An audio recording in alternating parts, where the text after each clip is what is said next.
Doctor Debabrata Sen পরম্পরা আয়ুর্বেদ আজ সারাদিন টাইটেল স্পন্সর বাই পরম্পরা আয়ুর্বেদ, বাঙালির বাংলার গর্ব। পাওয়ার্ড বাই আবরুন exclusive, co sponsored by Calcutta tank.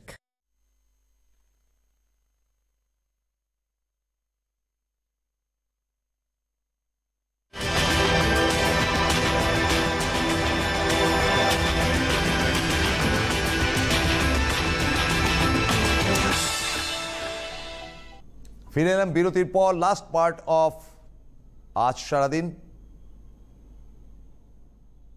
Doctor Debabrata Sen and পরম্পরা আয়ুর্বেদ নিবেদিত। একটা কথা বলি, আমরা যখন রাজনীতি করতাম তখন প্রার্থীরা যখন তৈরি হতো বহু নাম জমা পড়ত। সোমেনদার লোক, প্রিয়দার লোক, ওখানে প্রিয়দার লোককে ক্যান্ডিডেট করতে হবে, ওখানে সোমেনদার লোককে ক্যান্ডিডেট করতে হবে। আমরাও লোকাল লিডার ফিডার গোছেরই ছিলাম, মানে লোকাল কেন আর একটু বেশিই ছিলাম, তো দেখতাম সেগুলো এবং অনেকগুলো নাম ঘোরাফেরা করত। আমি একটা ছোট্ট ঘটনা বলি। আমি যে পাড়ায় থাকি সে পাড়ার প্রাক্তন কাউন্সিলর, তিনি কংগ্রেসের, তখনও তিনি এক্সিস্টিং কংগ্রেসের লোক। অনেকে বলতেন তিনি সুভাষ চক্রবর্তীর খুব ঘনিষ্ঠ, সুভাষ চক্রবর্তীর আশীর্বাদ পায় বলে বারবার যেতে। ভোটের দিন পাগলের মতন আমরা খাটাখাটনি করছি, তিনি সকালবেলায় সব ঠিক আছে তো, এই সবাই কিন্তু খাওয়া দাওয়া করবে, খাওয়ার ব্যবস্থা আছে বলে কেটে পড়তেন। তারপর ঘুরে এসে বলতেন যে আমি সোমেনদার ওখানে গিয়েছিলাম, সেখানে গিয়েছিলাম, ওখানে গিয়েছিলাম, ঘুরে পুড়ে বিকেলবেলা এসে আবার হাজির হতেন। তার মধ্যে তো খিস্তি খেউট থেকে শুরু করে কলার চাপাচাপি বহু ঘটনা ঘটে গেছে, তিনি নেই স্পটে। কেন নেই? কারণ তিনি মনে প্রাণে চেয়েছেন যে লোকটি দাঁড়িয়েছে সে যেন হারে, এবং তিনি দিনের শেষে ফিরে এসে গাল গল্প বা বাত মারতেন, এই তো সোমেনদার ওখান থেকে ঘুরে নয় তো তাপস রায়ের ওখান থেকে।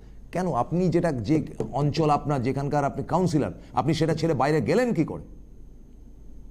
তো এই কালচার আজও কংগ্রেস কালচারের মধ্যে রয়েছে, তৃণমূলের মধ্যে এবং বিজেপির মধ্যে প্রকট। কারণ এরা ঠিক বামপন্থীয় রাজনীতি না যে একবার ডিসাইড হয়ে গেছে তুমি তো তুমি। সুভাষদাকে হারিয়ে দেওয়ার কম পরিকল্পনা হয়েছিল সিপিএম এর মধ্যে থেকে, সেখানেও গোষ্ঠীদ্বন্দ্ব আমরা দেখেছিলাম। যেহেতু সুভাষ চক্রবর্তীর মানুষটি অনেকটা নিরপেক্ষ টাইপের মানুষ, তাকেও হারিয়ে দেওয়ার চেষ্টা হয়েছিল। এবং আপনাদের বলি যে সল্টলেকে তিনি না জিততে পারলে তিনি দক্ষিণ দমদমে কিন্তু হেরে বসেছিলেন।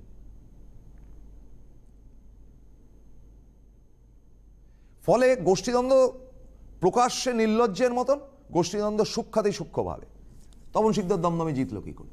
কারোর তো আশীর্বাদের হাত মাথায় ছিল। এগুলো সব গোষ্ঠীদ্বন্দ্বের চিহ্ন। আবারও বলি, সরকারি ক্ষমতায় থাকলে গোষ্ঠীদ্বন্দ্ব কন্ট্রোল করা যায়, সরকারি ক্ষমতায় না থাকলে, বাইরে থাকলে গোষ্ঠীদ্বন্দ্ব কন্ট্রোল করা ইম্পসিবল।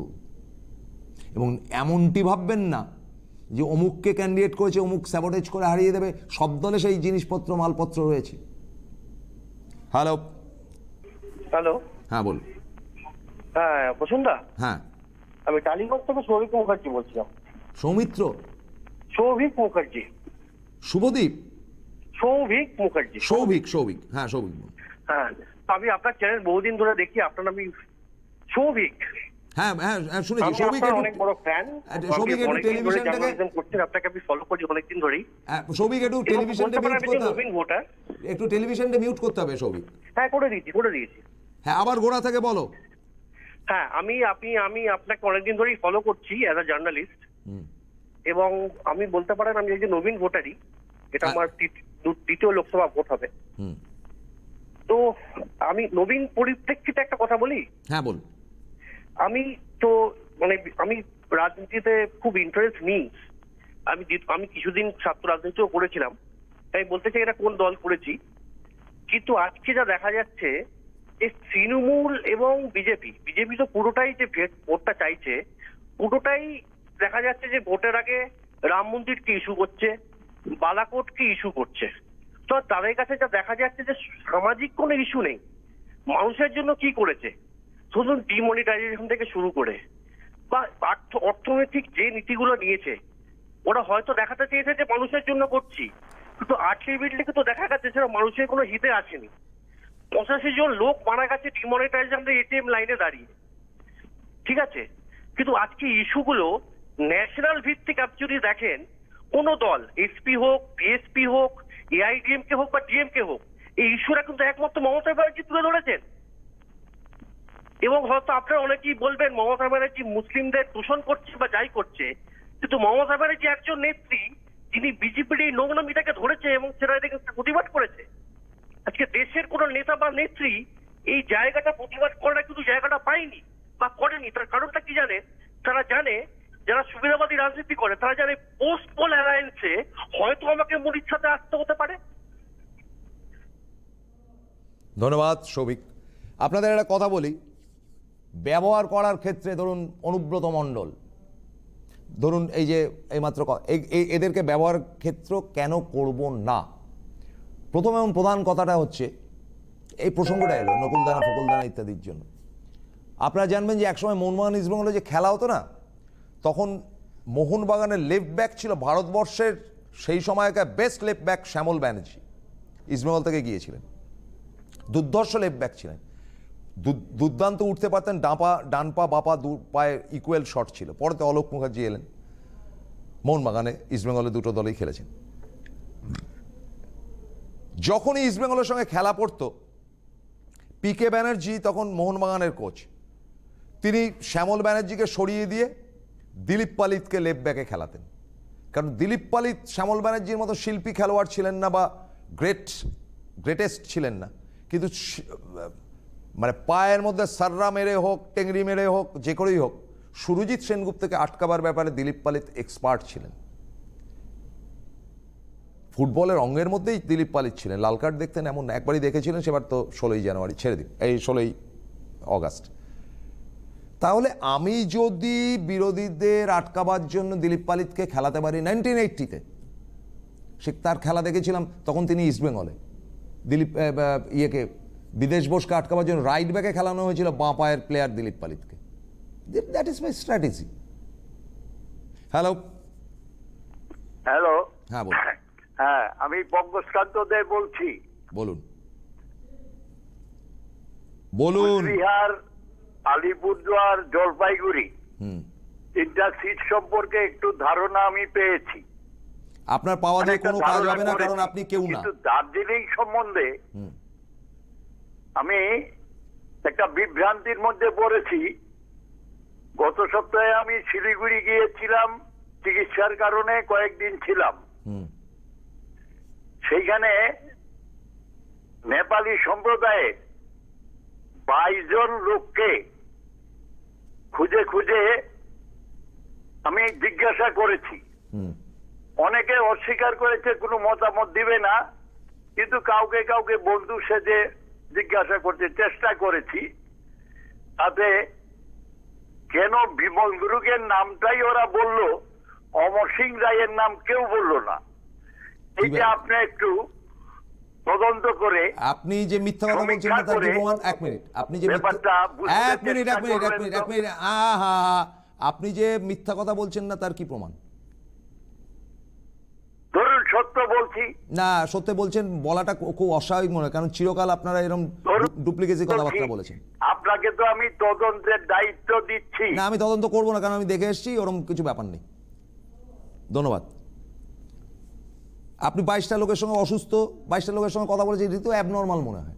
আপনি অসুস্থ হয়ে জলপাইগুড়ির একটা গ্রামের থেকে যাচ্ছেন শিলিগুড়িতে, কোথায় নিজের প্রাণ বাঁচাবেন, সুস্থ থাকবেন, বয়স হয়ে গেছে, সেখানে আপনি 22 জনকে জিজ্ঞেস করেন, আরে ভাই কে রে শক্তিশালী?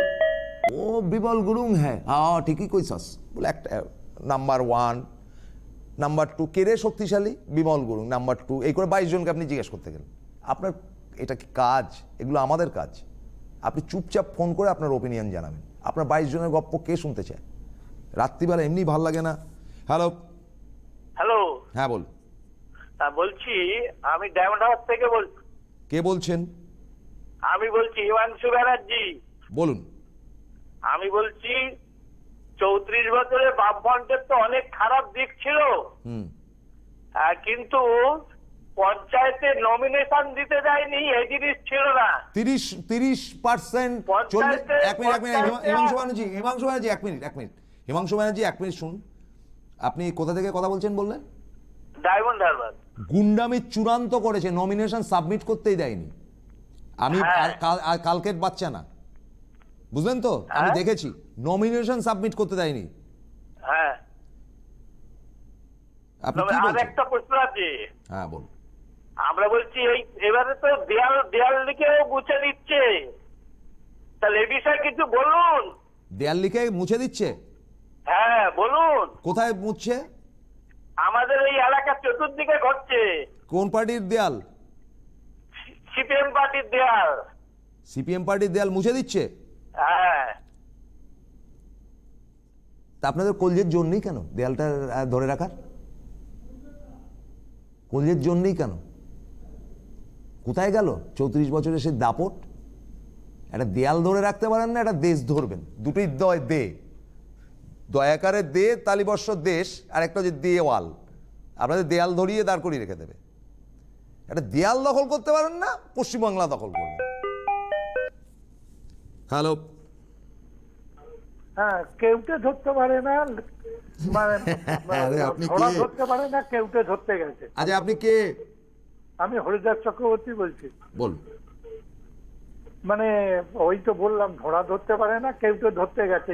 যাই হোক, তা একটা কথা আমি আপনাকে বলছি যে এই যে কংগ্রেসের হাত ধরতে গেছিল, এই কংগ্রেস সিপিএম, এই সিপিএম এর হাত ধরে কি ফল পেল? আমি জানতাম 15 দিন আগে যে জোট হবে না। দাদা আমি একটা কথা বলবো, কিছু মনে করবেন না। না, কংগ্রেসি লোক যারা রয়েছেন, ভোটার যারা রয়েছেন না, তারা কংগ্রেসকে ভালোবাসে। ইন্দিরা গান্ধীকে ভালোবাসে বলে তারা কংগ্রেসকে ভালোবাসে, এবং তার মধ্যে আমি দোষ দেখছি না। কিন্তু এই লোকগুলোই সিপিএম এর সঙ্গে অ্যালায়েন্স করলে কেউ সিপিএম কে ভোট দিত না, সব তৃণমূলকে ভোট দিত। তাই দিয়েছে। হ্যাঁ দিত তো, এর আগের বারেও দিয়েছে, এবারও দেবে, আপনি দেখবেন এবারও দেবে। হ্যাঁ দেবে, কিন্তু যদি দেখা যায় ক্যান্ডিডেট না শুনুন, কংগ্রেসের এটা ক্যারেক্টার, এবং কংগ্রেস আমি মনে করি 4টে দলের মধ্যে কংগ্রেস এই ব্যাপারে সব থেকে অনেস্ট। যে কংগ্রেস যদি দেখে যে আমার মন মতো ক্যান্ডিডেট হয়নি, তো আরেকটা কংগ্রেসকেই দেবে, তবু সিপিএম কে দেবে না, বিজেপি কে দেবে না। কিন্তু আজকে আপনার একটা ছোট্ট প্রশ্ন, যাদবপুর অঞ্চলে ক্যান্ডিডেট সুজন চক্রবর্তীর জায়গায় করা হলো কাকে? ওই লয়ার কি নাম?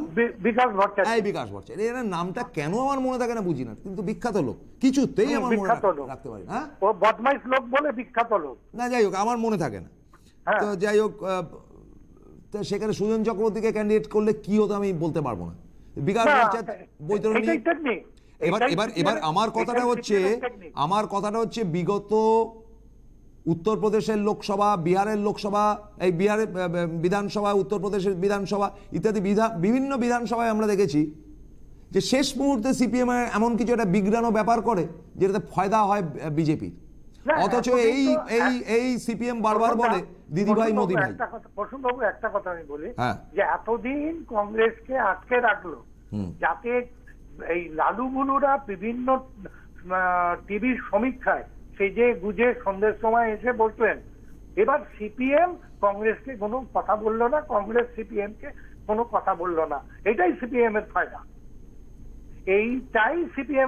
এটাই সিপিএম চাইছিল যে এতদিন। এবং কংগ্রেসের এক ভদ্রলোক আজকে এসেছিলেন, তিনি বললেন যে একটা গোপন আঘাত হয়েছে সিপিএম কে, যাতে 2টো সিট ম্যানেজ করে দিতে পারে। আরেকটা গোপন আঘাতের কথা আপনাকে বলে দিই, অধীর চৌধুরী গেলেন দিল্লিতে, বিজেপির নেতাদের সঙ্গে চুক্তি করলেন যে এই মুর্শিদাবাদে আপনারা ভালো ক্যান্ডিডেট দেবেন না। এদিকে কলকাতায় বসে ঠিক করে নিল সিপিএম এর লোকেরা ওখানে বাজে লোক, মানে খারাপ লোক দেবে, ভালো লোক দেবে না। Great, that's all. এবার ছোট্ট একটা কথা বলে অনুষ্ঠানের শেষ লগ্ন শেষ করতে হবে, কারণ আপনাদেরকে বলছি আমাদের এই অনুষ্ঠানটা পটপট করে সরে যাবেন না। বিউটিফুল মেডিকেল প্রোগ্রাম আছে আমাদের সিটিভিএনের, ওয়াচ করবেন, সেটা আপনাদের প্রত্যেকের হেলথের পক্ষে অত্যন্ত উপকারী। সেটা হচ্ছে অধীর চৌধুরী টোটাল ভোট 100, মুসলিম ভোট তার মধ্যে আমি ধরে নিচ্ছি 40, থাকছে 60। এই 60টাকে আমি 3 ভাগে ভাগ করতে পারি, বিজেপি 20, তৃণমূল 20, অধীর চৌধুরী 20। না, আমি অদিত চৌধুরীকে 30 দিলাম, আর 15 দিলাম আপনার তৃণমূল এবং বিজেপিকে। এবার ওই যে পড়ে রয়েছে 40% মুসলিম ভোট, সেই মুসলিম ভোটের মধ্যে যে ফায়দা তুলতে পারবে মোর দ্যান 25 উইন করে বেরিয়ে যাবে। অদিত চৌধুরী যদি জেতেও 12 থেকে 14,000 ভোটের বেশি জিততে পারবে না অ্যাজ পার অ্যাক্ট। বরং মুসলিম ভোটটা যদি একাট্টা হয়ে থাকে মুর্শিদাবাদে, যেটা শোনা যাচ্ছে, তাতে করে অপূর্ব সরকারের সুযোগটা অনেক বেশি চলে আসবে। ভাবুন রাত্রি, কারণ এইরকম ধরনের ভোটের নানান রকম ইকুয়েশন সমীক্ষা নিয়ে আমি যে ঠিক বলছি এমনটা না, কারণ ভারতবর্ষের যে কটা চ্যানেল আছে কেউই যে ঠিক বলছে কেউ তাও ঠিক না, যার যার মতন তারা বলছে, আমার আর বলতে ক্ষতি কই। সুতরাং আমি আমার মতন বলছি, আরেকটা চ্যানেলের মতন বলছে, এক একটা চ্যানেল এক এক রকম বলছে। এক বজ্ঞা কথা বহুদিন আগে বিদায় নিয়েছে সোশ্যাল নেটওয়ার্ক থেকে শুরু করে যে কোনো জায়গায় সমীক্ষাতে। তবে সমীক্ষা চলবে, ইন্টারেস্টিং, ভালো লাগবে আপনাদের উপযুক্ত মতামত পেলে। আজকের মতো বিদায় নিচ্ছি। Just wait and watch the program next. নমস্কার।